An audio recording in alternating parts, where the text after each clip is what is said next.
You don't have any limitations. You want to create some? Go ahead. But whatever you're doing, I don't care what you're doing, whatever you're doing, if you just go back 5 or 10 years, they were doing it totally different than you're doing it today. How did you make the breakthrough? God, it wasn't that long ago in my mind when the facts first come out. It absolutely fascinated me. I could stick a piece of paper in, it could come out the other side of the world? Really? And of course, it's so old-fashioned now, we hardly ever use them anymore. Think of how your world's changed. Just think of how it's changed. Have you changed at the same speed? Probably the answer is no. Well, fantasize. Just let your mind take off. You know, it seems strange. We have to work at getting people to do that. Do you know why? They're tight. They're tight as a drum.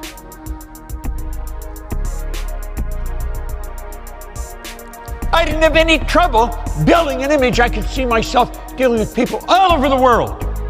Literally.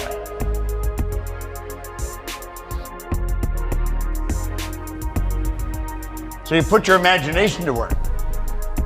You create that position now. Live it now. Don't make it in the future. It's always present tense. Whenever you're dealing with your goal, you're dealing with present tense, not the future.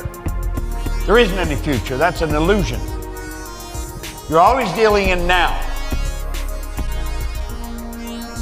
Now that may sound totally out of the box. That's still right. He said the imagination is the most marvelous, miraculous, inconceivably powerful force the world has ever known, and we've got it to go to work for us. We're the only form of life we know that has an imagination. See, all the other little creatures I often mention are completely at home in their environment. They blend in. We're not at home in our environment. We're totally disoriented in our environment. And that's because we have been given the creative faculties to create our own environment.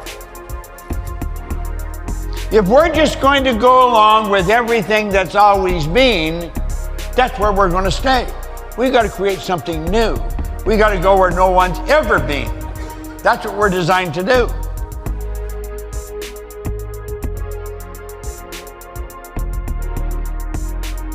It's not what can you afford, it's what you want. It's not what you know how to do, it's what you want. You don't let the fact you don't know how to do it stop you. You don't let the fact that you haven't got any money stop you. Now I know the people that you're living with or the people you're around, they will think you're a little cuckoo. But so what? They thought Ed Hillary was. They thought the Wright brothers were. They thought Henry Ford was. They thought Edison was. Study anyone that has done anything of any consequence. What did Jesus say? Forgive them, they don't know what they're doing. Just forgive them, they don't know what they're doing. Well, you got to form that attitude. Just forgive them, they don't know what they're doing. What do you care if they think you can't do it? What difference does that make? I could care less what you think I can do. And I don't care what you think of me either. Now, I hope you like me, and you probably should. I'm a nice guy. But if you don't, that's your problem, not mine. Too many people go through life wanting everybody to like them. Not everybody's going to like you. Some of them aren't going to like you, but that's their problem, it's not yours. See, what's important is that you like you. And you start to understand you, and you're going to like you. Our problem is we don't understand ourselves. That's all part of the goals lesson. You see, why is goal an art? Well, goal's an art because we have the ability to shift the energy. We can change it. There's 6 phases to goal creation. When we say right here on the first page, this came to me, and it came to me, I just loved it.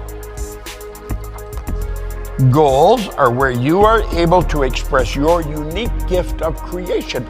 You're a creative being. You'll find people say, but I'm not creative. Everybody's creative. You're created in God's image. Therefore, you're creative.